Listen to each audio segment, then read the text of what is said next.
Alright, in this lesson we're going to take a look at a lot of the attributes that are going to be commonly found on almost all the different Maya light types. Okay, so as we talked about earlier in the previous lesson, the process of making a light is pretty simple. Just go up to Create, Lights, and let's choose a light to drop in. In this case, we'll just use maybe something like a point light. Alright, now anytime you drop in a light, it's going to wind up right at the origin of your scene. So if I turn on my grid, you can see right where that winds up.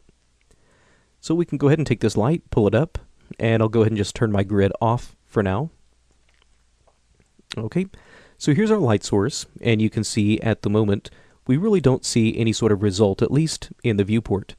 Now if we were to come in and render this, we can definitely see the effect of our lights here. But if we want to see this in our viewport, just like we had discussed in one of the very early lessons of this course, we can just press the 7 key on our keyboard and then get some slightly better idea of exactly where our lighting is going to be placed. Okay, so I'm going to leave this set in a lighted mode for the remainder of this lesson. And if we press Ctrl A on our keyboard, we can take a look at the attribute editor. And up here toward the light attributes, these attributes, or this cluster of attributes, are going to be found on almost all of the different Maya light types. Now, if we take a look at these, one of the first options that we have is this little pull-down menu. Now with this, we could actually change any of our light types to any other light type. So, for example, if I had a point light set up and I decide maybe at some point in time, well, actually, maybe a spotlight here would have worked better. Well, rather than deleting this light and building a whole new spotlight, I could just take my existing point light, pull down this menu, and switch it to a spotlight, which now I can come in and rotate that light around until it's aimed right where I want it. Okay, so if I set that back to a point light, we can now get that original light setting back. Now below that pull-down menu, we have our color. Now with the color, we can essentially change the color of light that's being emitted from this light source. So if I were to change this to a red or sort of an orange color, again, we can see that effect here in the viewport, and if we were to render this out, we get the exact same result. Now below this we have the intensity, which is where we can start to control how strong the illumination is from this light source. So if you have multiple light sources set up, they can be really, really dim and really, really soft, or you could start to make them really, really bright and blown out, depending on your particular situation and your particular needs. Below this we have the Illuminate by Default. Now, this little option we're not actually going to get into in this course. This happens to relate to the process of light linking and having certain objects only affected by certain light sources. Now, if you do want to learn more about light linking, we actually do talk about this in our Introduction to Lighting in Maya course. Okay, now moving along, we have the Emit Diffuse and Emit Specular. Now, this might be a little bit easier to see if I were to have a couple of different light sources in my scene. So I'm just going to select this light, Ctrl D to duplicate it. There we go. And now we have a couple of different light sources in here.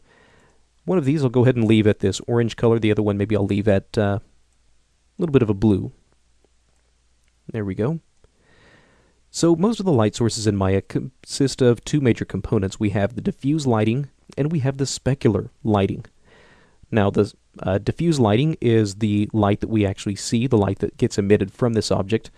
The specular is these little shiny spots, these little highlights that we see coming from the object itself. Now the nice thing is we can actually enable and disable these features independently on each light. So let's say for this blue light over here, if I select that, let's say maybe I do want it to have some kind of a nice little specular highlight to pull out some detail, but maybe I don't want it to be casting this blue light all over my scene. Well, I can turn off this Emit Diffuse, and in my case, turning this off really doesn't seem to make much of a difference. But if we compare this in the render, so here's Emit Diffuse on, and if we save that image for comparison and re-render, here's what we get with Emit Diffuse off. Okay, so you may not always be able to rely on what you see here in the viewport. Now, if you have the capability to use Viewport 2.0, then we should be able to see this effect within the viewport. So if I would go back to my spotlight, or rather my point light, turn on Emit Diffuse, you can see we have our blue light.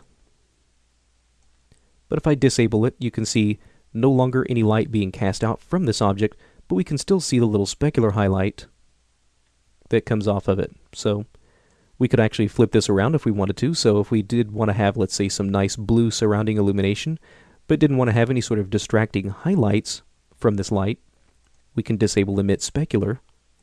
And now you can see we have the light source, but none of these little specular highlights that are coming from it. So this starts to become really, really useful when you have multiple light sources. The fact that you can independently control the illumination from those lights and how that highlight is affected and seen in the objects around it. So really, really useful. Now the last feature that we have is the decay rate. Now right now this is set to no decay, which means that this light will basically illuminate everything to infinity. And that's not at all the way that light behaves in real life.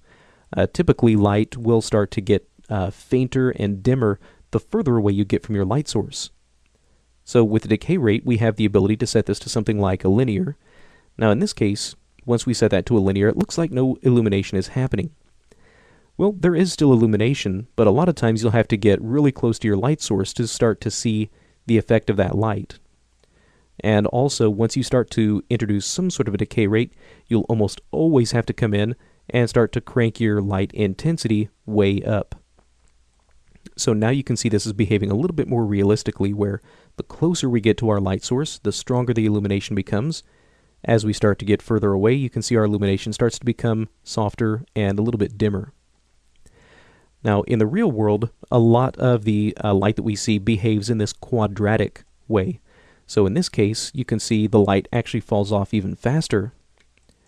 And now in this case, we have to really, really crank up our illumination.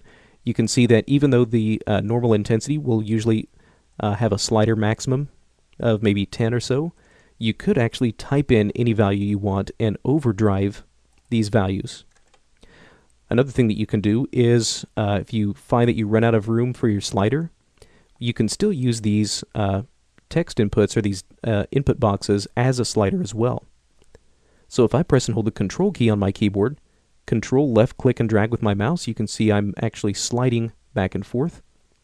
If I Control middle click, I can slide and change those values a little bit faster. And if I Control right click, I can change those values really, really fast. And again, just sliding these back and forth. And now I get sort of the benefit of a slider, but still with the independent fine control of this text input or this number input.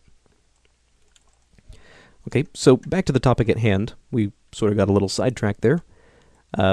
Normally, this is the type of light behavior that you would see on a real-world light. This quadratic fall-off. And again, you can see now I have to bring my intensity up to something like 100 in order for this illumination to start to spread a little bit more evenly throughout my scene. But this value may be radically, radically different depending on your particular scene and your particular needs. Okay, so that's a look at a lot of these common light attributes that, again, are going to be common to almost all of the different light types that we have in Maya.